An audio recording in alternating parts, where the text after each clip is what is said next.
Hey everyone, and welcome back to Study Hall, where we like to get into some really complex topics, and today's no different. That's right. Today we're going to be diving into an executive order, one that has the potential to really reshape the entire landscape of American science and technology. It really does.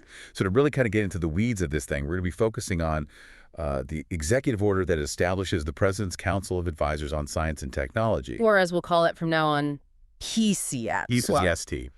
PCAST. Okay, so before we kind of get ahead of ourselves, let's kind of paint a picture for our listeners and really kind of set the stage for this conversation. Okay, I'm ready. Imagine a world where the U.S. is no longer the undisputed leader in fields like artificial intelligence or quantum computing. Imagine kind of falling behind in that global race for technological dominance. Yeah, not a pretty picture. Not pretty picture at all. And, that's the urgency this executive order is responding to. It very explicitly frames this idea of maintaining technological dominance as a national security imperative. Strong words. Strong words indeed. And, that's where PCAST comes in. Right. This council is essentially tasked with being the president's brain trust on all things science and tech, advising on everything from AI to biotechnology, even getting into things like nanotechnology. Absolutely. And it's not just advising on, what these technologies are. It's also understanding their implications Right. for the economy, the workforce, national security, all of it. Yeah, it's about connecting the dots between those scientific advancements and the real-world impact. For sure. Now, the executive order gets pretty specific about the makeup of this council we're talking up to 24 members appointed by the president. And it really emphasizes drawing from various sectors, academia, industry, government. It's kind of like assembling a team of all-stars, Right. each bringing their unique expertise to the table. Absolutely. Okay, so we've got this high-powered council advising the president on all this cutting-edge science and technology. But here's where things get really interesting. The order also mentions counteracting ideological influences in science. That's a phrase that's bound to raise some eyebrows. Absolutely. And to be honest, it's a bit vague what exactly constitutes an ideological influence. Could this be used to stifle dissenting voices in the scientific community? Or could it be a way to ensure that scientific advice is grounded in objective evidence rather than political agendas? All good questions and things that we need to keep our eye on as this develops.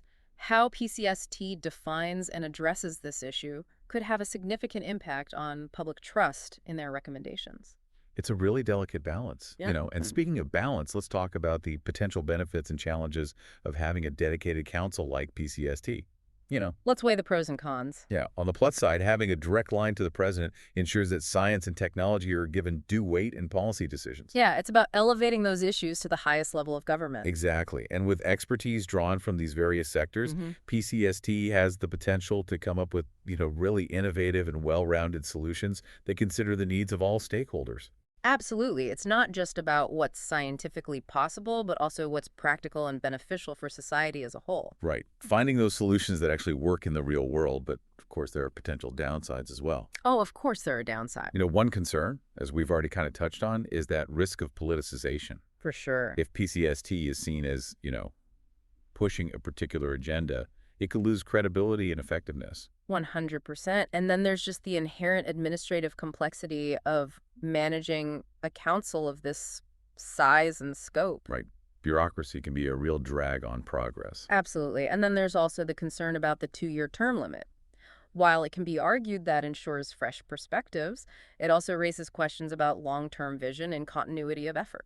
Yeah, can you really tackle complex challenges like climate change or AI development in just 2 years? A good question.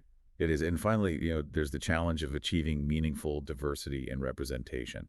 If PCST is going to truly reflect the needs and interests of the American people, it needs to be inclusive and representative of all backgrounds and perspectives. That's crucial for both the legitimacy and the effectiveness of the council. Right. So we've laid out these potential pros and cons. Yep. But before we move on, I want to hear from you, our listeners. I'd love to. Imagine for a moment that you've been appointed to PCST. What's the one issue you would prioritize above all others? What's the most pressing challenge facing the nation that science and technology can help address? We're all ears. Share your thoughts with us. Lifelong learners, welcome back to Study Hall. So, we've covered a lot of ground so far. The council's purpose, its makeup, Right. the potential ups and downs. Yeah, pros and cons. But now I kind of want to shift gears and focus on a specific detail that really jumped out at me. And this is the fact that PCSAT isn't just a standalone entity. It's Yeah. actually kind of woven into the fabric of pre-existing government structures. It's almost like this executive order is recognizing the interconnectedness of science and technology policy across various, domains of government. Exactly. Instead of creating something totally new from scratch, it's about optimizing what's already there. Yeah. Kind of plugging PCKST into these pre-existing roles. Right. For example, the order designates PCKT as the President's Innovation and Technology Advisory Committee. Which was established way back in 1991. Right, by the High Performance Computing Act. That's right. So they're stepping into an already existing role and bringing kind of a fresh perspective to this longstanding initiative. Right. And then there's the fact that PCAST also takes on the responsibilities of the National Nanotechnology Advisory Panel. Huge. Yeah. That's a big deal. Nanotechnology is a field with just massive potential, Absolutely. impacting everything from material science to medicine. Oh, yeah. Imagine microscopic robots delivering drugs directly to cancer cells or building materials that are lighter than air but stronger than steel. Yeah. It's mind-blowing stuff. It really is. And think about this. Advancements in nanotechnology often depend on breakthroughs in other areas that PCST is tasked with advising on, like AI and quantum computing. Absolutely. It's all connected. It's all kind of... It's a beautiful web of interdisciplinary advancement. Right. And it highlights the need for this holistic approach to science and technology policy, which is where PCST's role in advising the National Science and Technology Council, or NSCC, comes in. Yes, the NSTC. Now, for those of us who haven't memorized the entire, federal bureaucracy, remind us what that is. Yeah, so think of the NSTC as the grand conductor of the Science and Technology Orchestra. Okay. The NSTC coordinates science and technology policy across all federal agencies. So they have a huge impact on the nation's research priorities and funding and really everything in between. Absolutely. By advising, the NSTC, PCST can ensure that its recommendations are integrated into a broader strategic framework, Okay. It's about having a voice at the table where the big decisions are being made. So PCST isn't just whispering in the president's ear. It's really influencing the entire ecosystem of science and technology policy. That's right. Fascinating stuff. Yeah. Okay, let's zoom in on another detail from the executive order. The administrative side of things. It keeps the lights on at PCST headquarters. Well, the executive order designates the Department of Energy as the administrative home for PCST. The Department of Energy? That's interesting. Why the Department of Energy? I wouldn't have guessed that off the top of my head. It might seem like a strange pairing at first glance, but the Department of Energy actually has a long and rich history of supporting scientific research, Okay. especially in fields like high-performance computing and energy technologies. Right. So it aligns pretty closely with PCST's focus. Makes sense. And the order mandates that the department provides funding, administrative support, and technical assistance to PCST. So they're responsible for keeping the wheels turning smoothly. Keeping the lights on. Yeah, absolutely essential stuff. Yeah.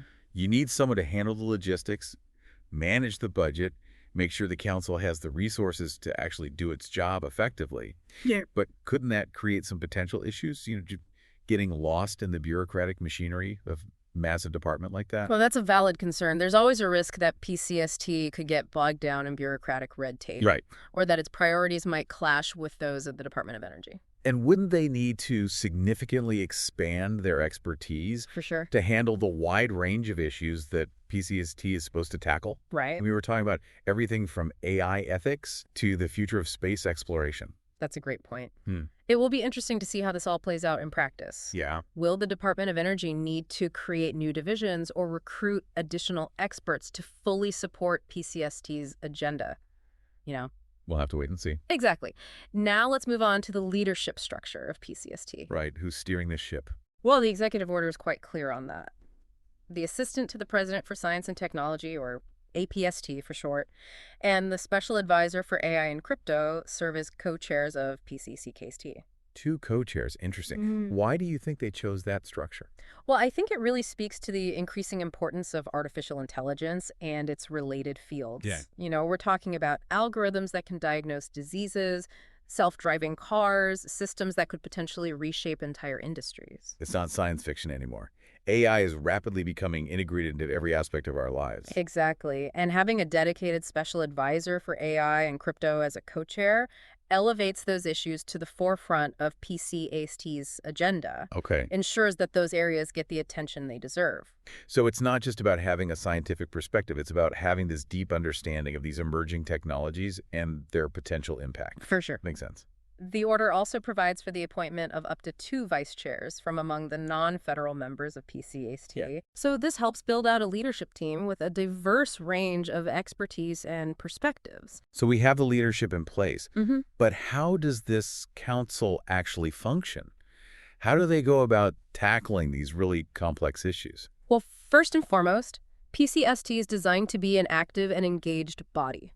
Okay. The order mandates that they meet regularly. Okay, so no collecting dust in some government office. They're expected to roll up their sleeves and get to work. Exactly. They're not just figureheads, they're actively involved in shaping policy discussions. Right.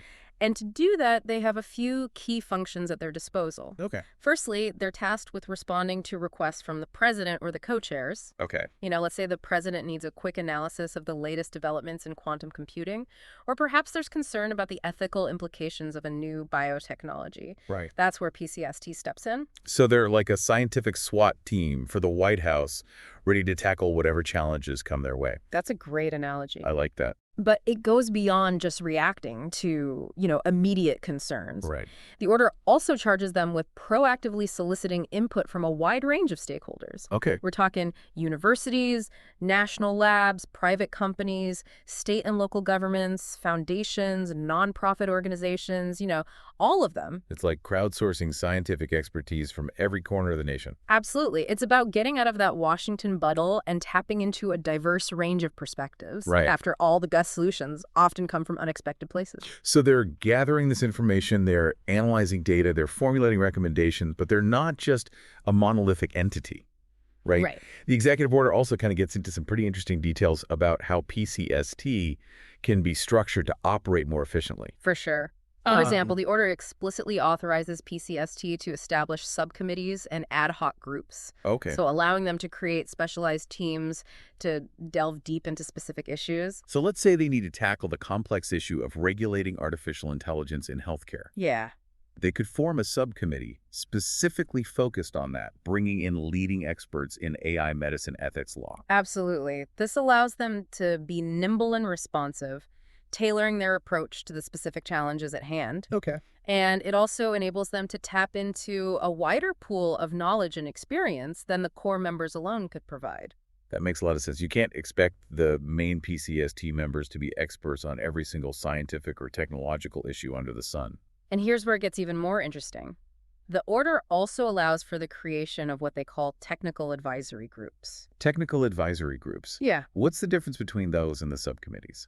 Think of the technical advisory groups as the deep divers. Okay. The ones who can really get into the weeds of a particular scientific or engineering problem. Okay. They provide the highly specialized technical expertise that policymakers need to make informed decisions. So let's say PCSD is advising on the development of a national quantum computing strategy. Right. They could assemble a technical advisory group comprised of leading quantum physicists and computer scientists to really dig into those nitty-gritty details. That's right. These technical experts can analyze the latest research, identify potential roadblocks, and propose solutions that might not be apparent to those without, a deep understanding of the field. So it's about ensuring that the advice PCST provides is grounded in the most up-to-date and accurate scientific knowledge. Absolutely. But all of this work, especially when we're talking about things like national security or sensitive technologies, requires a certain level of clearance. Right. I mean, you can't just have anyone walking in off the street and accessing classified information. That's a crucial point, and the order addresses that directly. It acknowledges that PCST may need to deal with classified information, Right. particularly when considering the national security implications of certain technologies. So we're talking about stuff that the average person doesn't have access to, top secret research, intelligence reports, that sort of thing. Exactly. And to ensure that PCAST can handle this sensitive information responsibly, the order grants the co-chairs the authority to request security clearances for members, subcommittee members, or members of ad hoc groups who don't already have them. So if they need to bring in a world-renowned expert on, say, cybersecurity, but that expert doesn't have the necessary security clearance, the co-chairs can request one for them.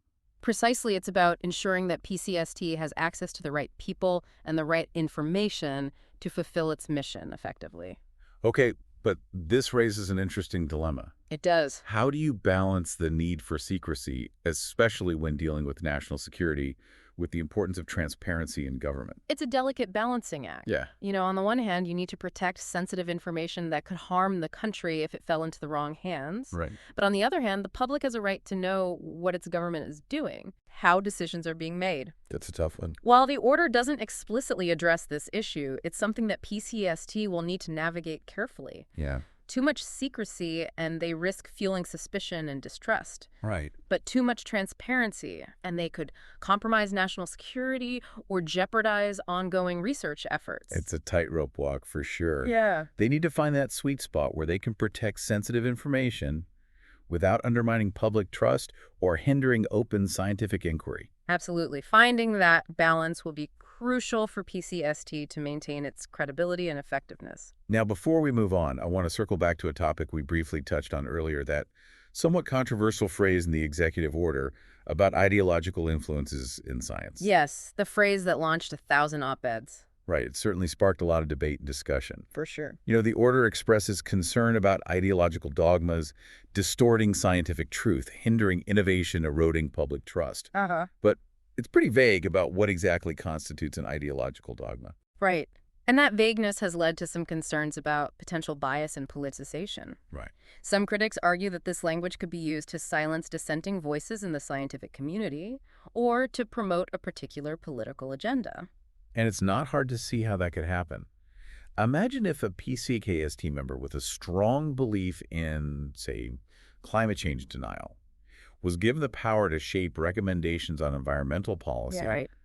That could have serious consequences. Absolutely. And that's why how PCSD interprets and acts on this mandate will be critically important. Yeah. They need to demonstrate a clear commitment to objectivity, fairness, and inclusivity if they're going to gain the trust of both the scientific community and the public at large.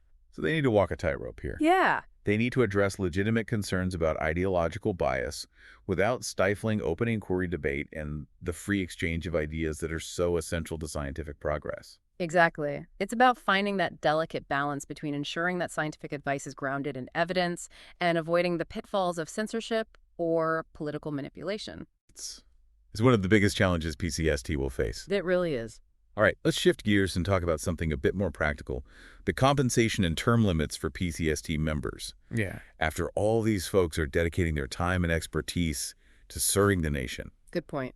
And the order is pretty clear on this. Members of PCST will serve without compensation for their work on the council. So no six-figure government salaries for these folks. They're basically volunteering their time. Exactly. It's a public service position. Okay. And this is intentional, Right. It's meant to ensure that the individual serving on PCST are motivated by a genuine desire to contribute to the advancement of science and technology, Okay. not by financial gain. But they're not expected to work for free, Hmm. right? What about travel expenses, accommodations, and other costs associated with their service? The order states that members are eligible to receive travel expenses, including per diem, in lieu of subsistence as authorized by law for people serving intermittently in the government. So their basic expenses are covered, but they're not getting rich off this gig. Exactly. It's standard practice for presidential advisory councils. They're there to serve the nation, not to line their pockets. Right. Okay, now let's talk about term limits. How long do these folks get to stay on PCAT? Good question. It seems like a pretty demanding role, requiring a significant time commitment. Right. So are we talking about a 4-year term, like a presidential administration, or something shorter? The order sets a firm limit of 2 years for the entire council. 2 years.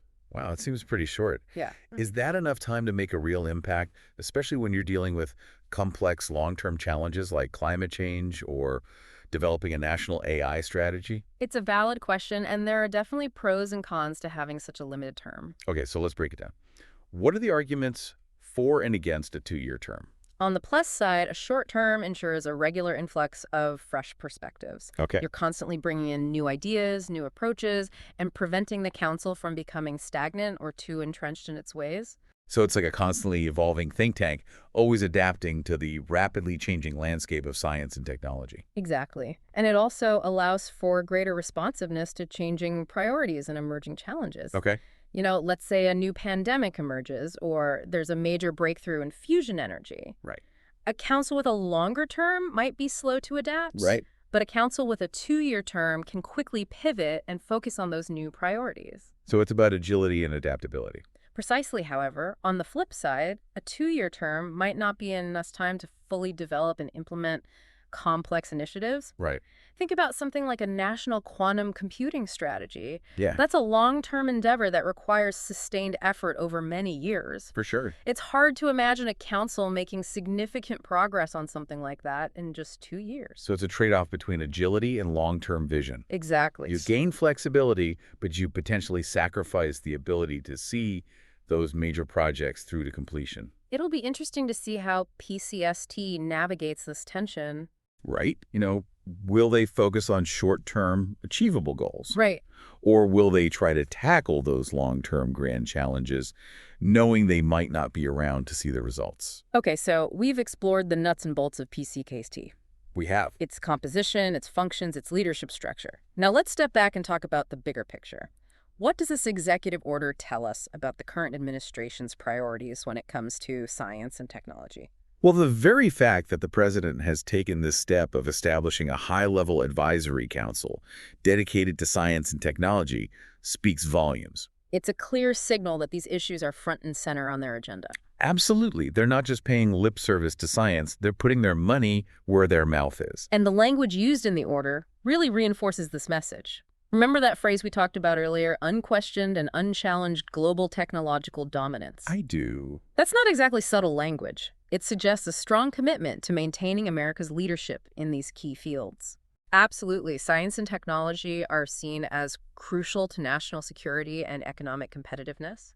Precisely. And the focus on transformative technologies like artificial intelligence, quantum computing, and biotechnology indicates a forward-looking approach. Right. They're not just interested in maintaining the status quo. They're looking to the future and anticipating the technologies that will shape the 21st century. Investing in the industries of tomorrow, not clinging to the industries of yesterday. Exactly. And there's another subtle but important point buried within this executive order. Okay. Remember that language about counteracting ideological influences? Yeah. While it sparked controversy, I think it also reveals something interesting about the administration's view of the role of science in society. Okay, I'm intrigued. What do you mean?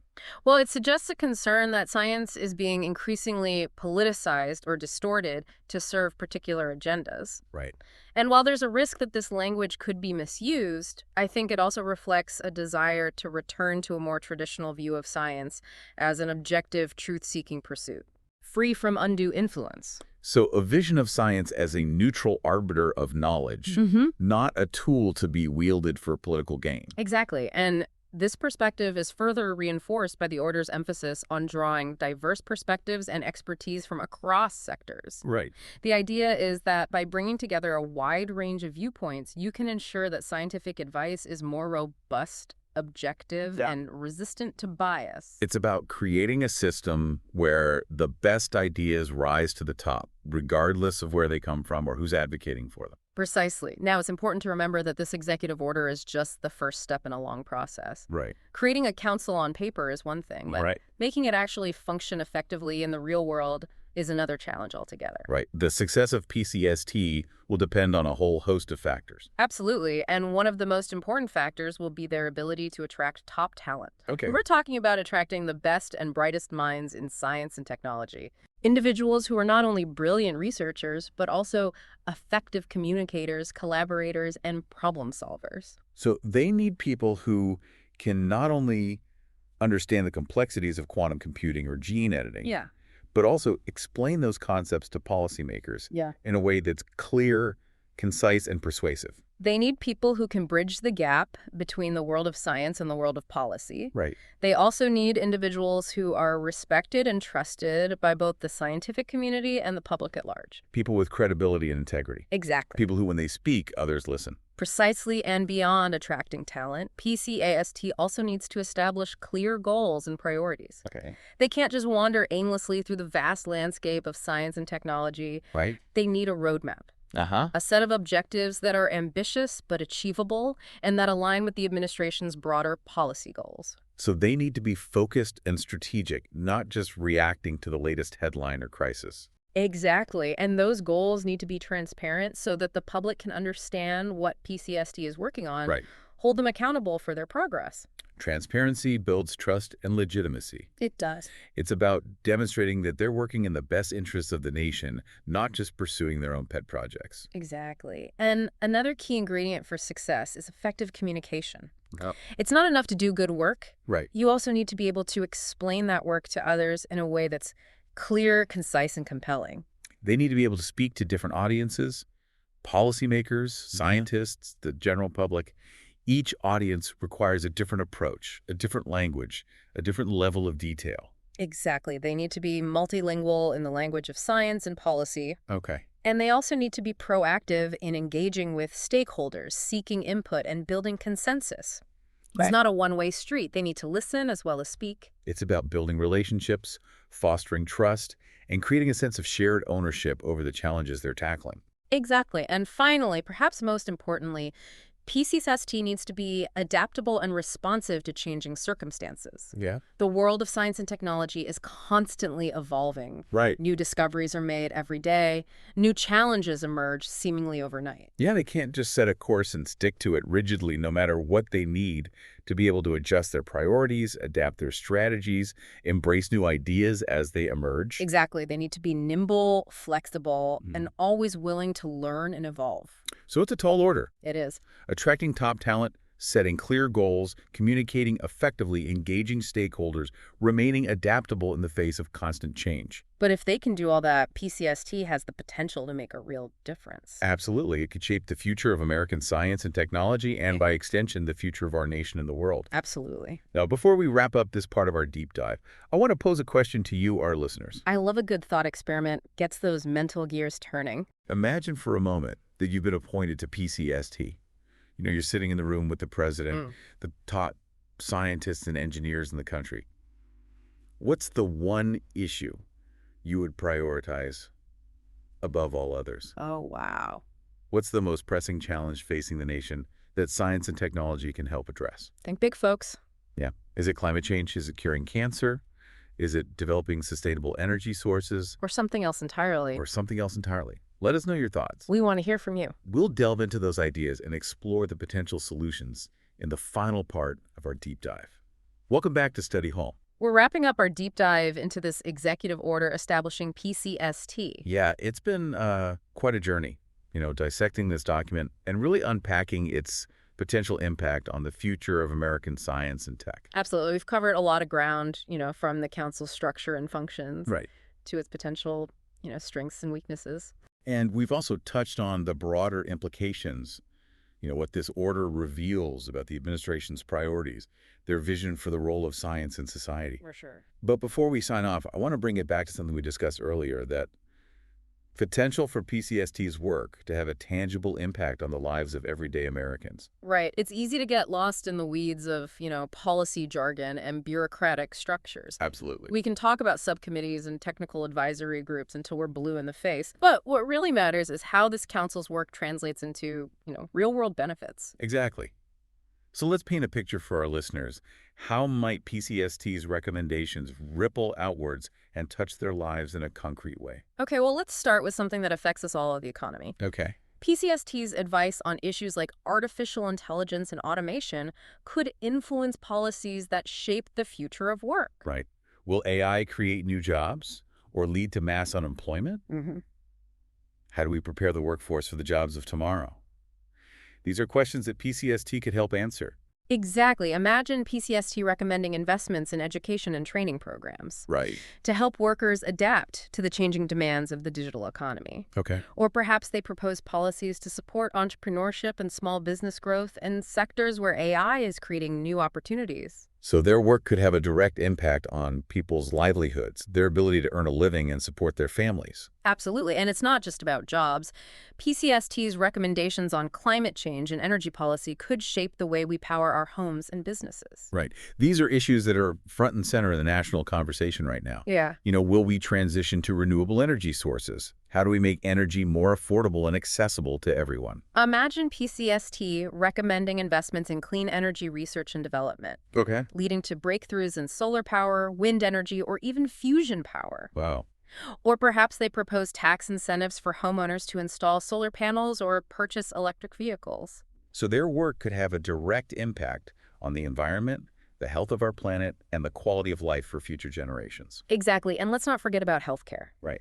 PCAST's advice on biotechnology and personalized medicine could revolutionize the way we prevent, diagnose, and treat diseases. Now we're talking about stuff that could directly impact people's health and well-being. Exactly. Imagine PCST recommending increased funding for medical research, leading to cures for diseases that are currently incurable. Wow. Or perhaps they propose policies that promote the development of personalized medicine, where treatments are tailored to an individual's unique genetic makeup. Okay, so those are just a few examples, but you can really see how PCST's influence could extend to so many areas of our lives. Mm. From the food we eat to the cars we drive to the way we interact with the world around us. Science and technology are shaping our future, and PCST will be at the forefront of those changes. Absolutely. It's about using the power of science and technology to solve problems, improve lives, and create a better future for everyone. Precisely. And while the specific outcomes remain to be seen, one thing is clear. This council has the potential to make a real difference in the lives of everyday Americans. For sure. Now, as we wrap up this deep dive, I want to leave our listeners with a final thought. Always love a good parting shot. We've talked a lot about the potential impact of PCAST's work, but ultimately the future is not predetermined. It's shaped by the choices we make both individually and collectively. Exactly. So here's my challenge to you. Our listeners, don't just sit back and wait for the future to happen. Get engaged. Stay informed and make your voices heard. Engage with your elected officials, support organizations that are working on issues you care about, and use your own knowledge and skills to make a positive impact. Because the future of science and technology is not something that happens to us. It's something we create together. And that's an exciting thought. Thanks for joining us on this deep dive, Lifelong Learners. Until next time, stay curious. And keep exploring.